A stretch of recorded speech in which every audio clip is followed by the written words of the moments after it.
something about the gospel that changes you. God is able to turn your mess into a powerful message. Jesus is Lord. He's the boss of your life. He's the master. Christ redeemed you. Christ bought you. You are qualified now. Real love doesn't just talk, it demonstrates.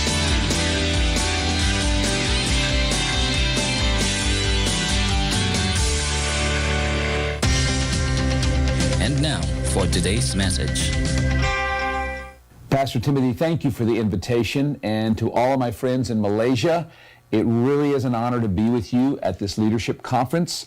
I would rather be there face-to-face, enjoying worshiping with you, enjoying the food and the fellowship, but here we are via video, and it really is an honor. Pastor Timothy asked me to talk to you as leaders about how to lead long and strong, how to provide strong leadership that lasts a long time.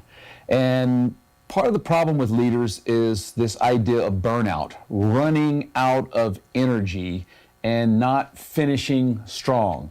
Starting strong, finishing weak. Starting fast, finishing slow, or not finishing at all. And when I think about leading with strength and endurance, I think about an old, I want to say parable, but really a fable.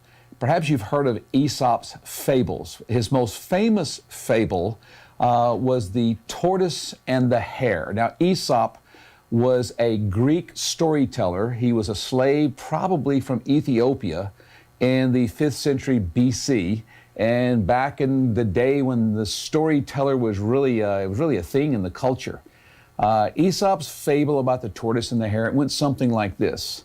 There was this, obviously, tortoise, a turtle, and a hare. A hare is a part of the rabbit family, and the hare has longer ears than a typical rabbit and runs much faster. And when I say much faster, we're talking about 80 kilometers per hour or 50 miles per hour. That's how fast a European hare can run. And so since he was a Greek storyteller, that's probably the hare that he had in mind. Whereas a turtle, a tortoise, a land tortoise, we're talking about less than a half mile per hour, 0.45 miles per hour. So you've got a hare that can get up to 50 miles an hour, 80 kilometers per hour, and you've got a tortoise less than a half mile per hour.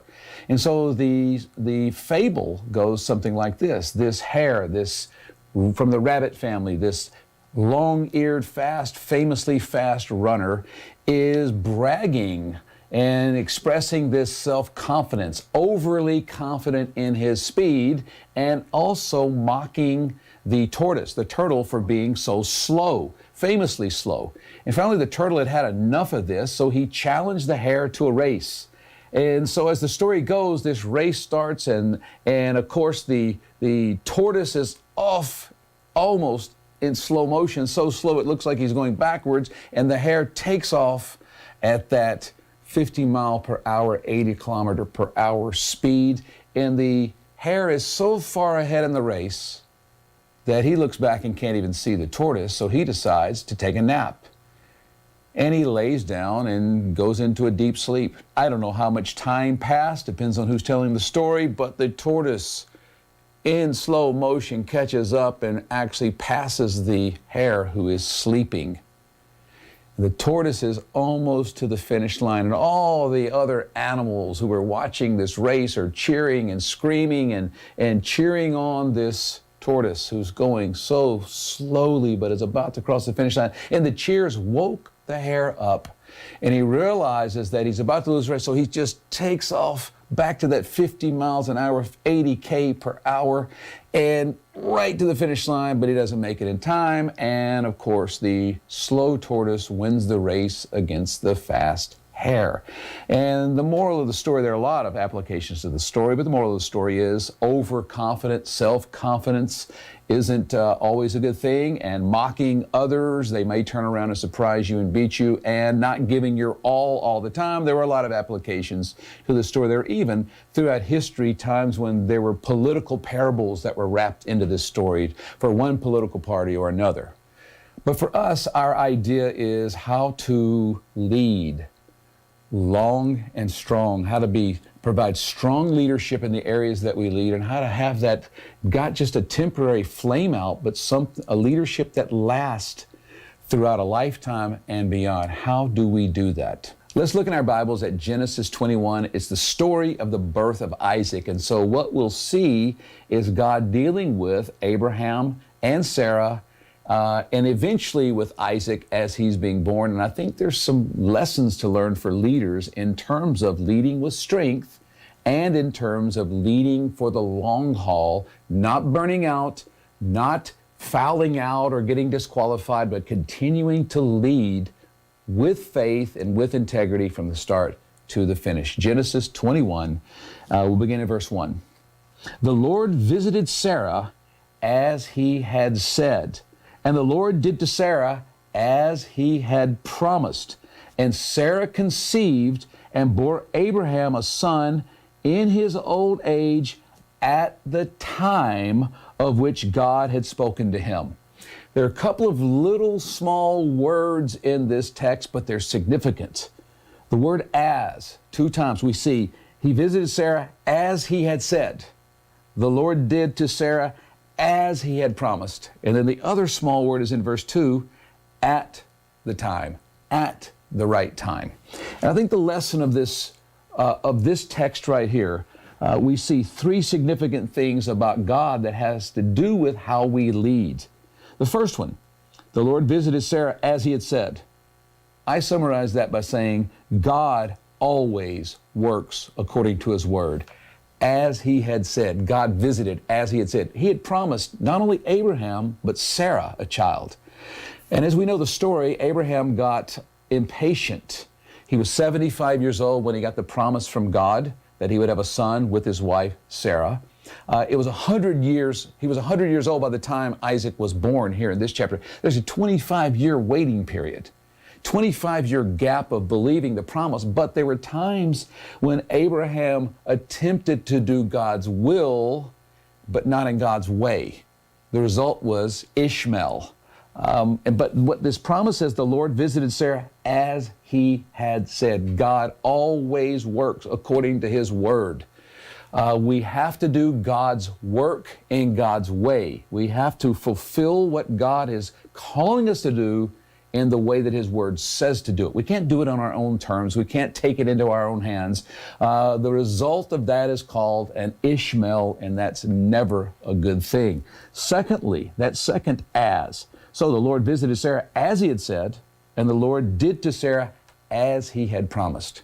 If God always works according to his word, number 2, God always keeps his promises.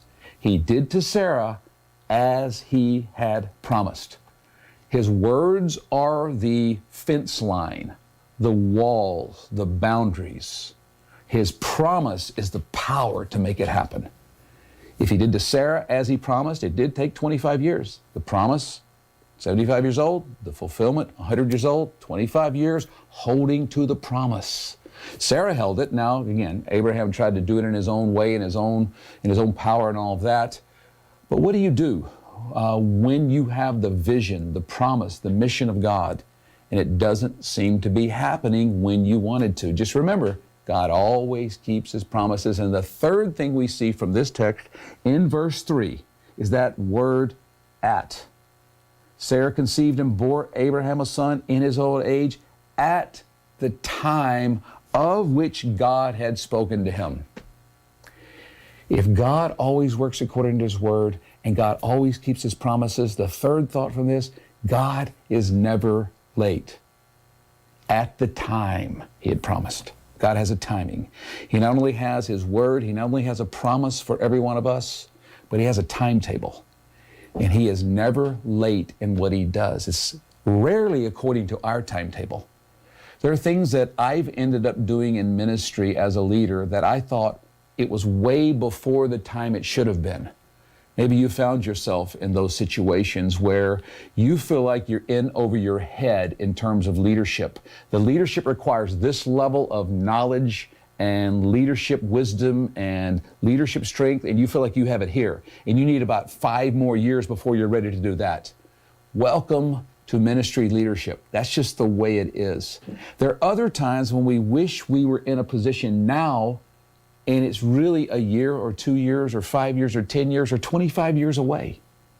But God has a timetable. He's never late. He's never early.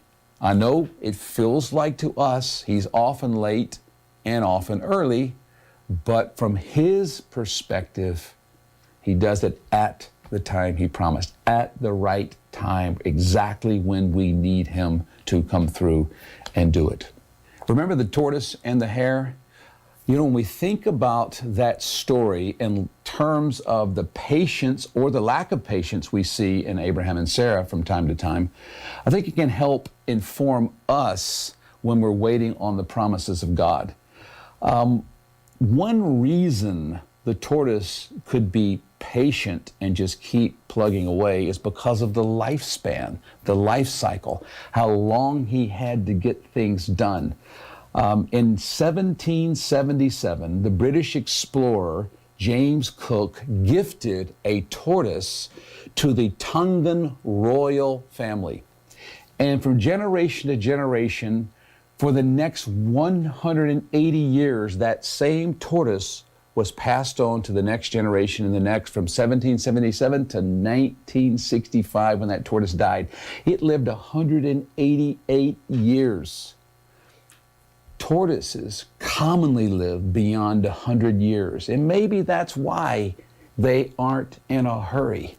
If we take the mentality of a tortoise, then we're probably not going to burn out as leaders. On the other hand, a hare, a European hare, typically lives 3 to 5 years.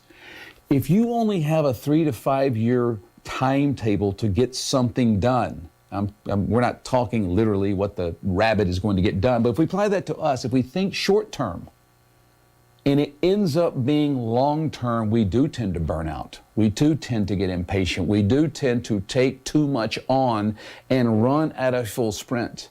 But when we take the mentality of the tortoise and realize we're in this for the long haul, none of us are going to live 188 years. But we don't have the 3 to 5 year perspective. We have the 100 year from now perspective, because it's not just us, but it's the next generation and then the next and then the next. So I think a long-term vision helps us have the patience that sometimes Abraham had, oftentimes he didn't. When we look at Abraham's life, we see that this story that we're reading, the one we're looking at here in Genesis 21, the previous chapter, we see one of his great failures. He runs into King Abimelech, and not the only time he did this, but he lied about his wife, and he said that his wife was his sister. So King Abimelech took her into his harem as one of his wives or one of his concubines or whatever. And the angel of the Lord came to this King Abimelech and basically said, "You're a dead man because you have the wife of my prophet." Now, what a horrible example of being God's prophet. He lies to the king and gives up his wife instead of protecting his wife. And so then Abimelech, who at that moment seemed more righteous than God's prophet, he goes to Abraham and says, "Hey, wait a minute, why didn't you tell me this was your wife? You said this was your sister." And so anyway, they sort that out. And what had happened in the meantime, we see at the end of chapter 20, is God had stricken the whole household of King Abimelech with barrenness. And this king asked God's prophet Abraham and says, "Hey, the angel of the Lord instructed me to ask you, I'm giving your wife back." And then he says, "You're supposed to pray for me because I've taken your wife. God's judged my household. And if you pray, God will deliver us all from barrenness." And so here Abraham prays. And suddenly, babies start popping out over the next 9 months, or at 9 months, in the household of Abimelech. And the barrenness is gone, but the irony or the twist to the story is, as you know, Abraham and Sarah have not been able to have children. It's been almost 25 years at this point. There was barrenness. And it's one of the difficulties of leadership sometimes when we see something we're struggling with, and yet we see God not only blessing others in the area we're struggling with, but He uses us to bless others in the area we're struggling with. I have no doubt that countless times Abraham prayed for his wife, crying out to God for a child. And year after year after year after decade, it was not answered. And then he goes to this king, Abimelech, and prays for their household. And suddenly the barrenness is lifted, and now he goes home to a barren wife. We see that in the end of chapter 20. It says, Abram prayed to God, and God healed Abimelech, and also healed his wife and his female slaves so that they bore children. For the Lord had closed all the wombs of the house of Abimelech because of Sarah, Abram's wife. And obviously, it seems like God was doing that to make sure the barrenness hit so that there wouldn't be any confusion about what was about to happen with the birth of Isaac. There wouldn't be any confusion about who the father was. Was it Abimelech or was it Abraham? But this whole barrenness came over, and God used Abraham to lift that. Sometimes as leaders, we do have to lead out of our own pain. Sometimes as leaders, we are struggling with provision, but we're preaching faith. Sometimes it's a healing situation. We're praying for the sick, and yet people in our own family are not well. We minister not out of our strength, but out of the strength of the Lord and out of the word of the Lord. It wasn't hypocrisy for Abraham to pray for God to bless this household with babies, even though he didn't have babies of his own. I think there's sometimes we think if it's not working perfectly in our life, then as leaders we can't talk about it, or we can't preach it, or we can't minister that to others. That's not what happened here. The very thing that Abraham was asking God for, he prayed that for others, and it was answered. But in due time, as we see in verse 2, at the time of which God had spoken, because God's never late, at that time, God did answer.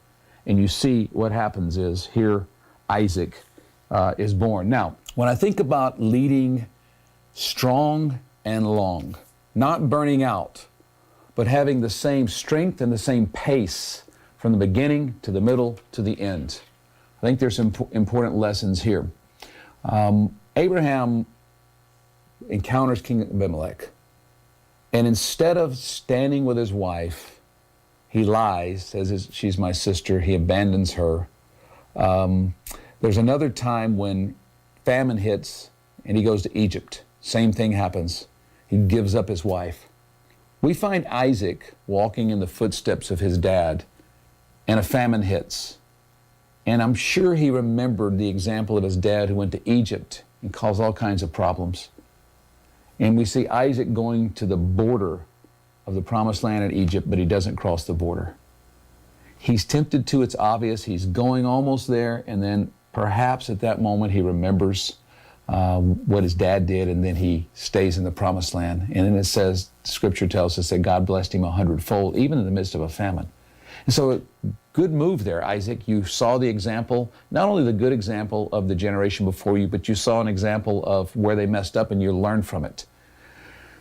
Now we find Isaac. He was born in this chapter we're looking at, 21, but he grows up. And now in chapter 25, we see that the same thing that his dad was wrestling with, Isaac has promises and dreams and visions of having children, but it's not happening. What did he learn from watching, and not watching, he wasn't born yet, but hearing his parents talk about the story of God's provision and how long it took? We get to Genesis chapter 25 and verse 19. And it says, these are the generations of Isaac, Abraham's son. Abraham fathered Isaac. And then verse 20. Isaac was 40 years old when he took Rebekah, the daughter of Bethuel of the Aramean, etc. So it says, verse 20, Isaac was 40 years old when he got married. Verse 21, and Isaac prayed to the Lord for his wife because she was barren. Just like the generation before, there's a barrenness. Isaac gets married at 40. He finds out in time that his wife is barren. Verse 21, he prays to the Lord for his wife, for she was barren, and the Lord granted his prayer. And his wife, Rebekah, conceived. Look at this. He gets married at 40. His wife's barren. He prays. God answers, and she has a baby. Wow. Simple, right? We look at that and go, why was it such a struggle for Abraham? You know, he gets married. He's got this promise and this dream of the next generation, but for 25 long years, his wife is barren. And eventually we see God comes through. But then we have Isaac, barren wife. He prays, verse 21, he prayed to the Lord for his wife because she was barren, and the Lord granted his prayer, and Rebekah, his wife, conceived. And then it goes on down and it talks about the twins, not just conceived, she has twins, and it explains all this. And then we get to verse 26. Interesting. Afterward, his brother came out with his hand holding Esau's heel, so his name was Jacob. Isaac, then it gives us one little sentence that doesn't seem to fit in the narrative, but look what it says. Isaac was 60 years old when she bore them. Here's God's perspective. Isaac gets married at 40, has a barren wife, he prays, God answers, his wife has twins. Pretty simple. That's God's perspective. A day is 1,000 years, 1,000 years as a day, but then here's the human perspective. Oh yeah, verse 26, he was 60 when those babies were born. Either that was the longest pregnancy in the history of humanity, 20 years, or there was a pretty big gap between he prayed and God answered. The moment he found out his wife was barren, he prayed in verse 21. First sentence of 21, it's a prayer. Second sentence in verse 21, that prayer's answered.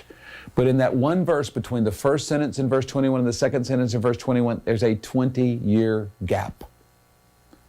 I think he looked at the history that he had heard about his parents, and we don't find an Ishmael being produced. We just find that he somehow held on to the promise of God for all these years. Hebrews 6:12 says, it is through faith and patience that we inherit the promises of God. Faith and patience.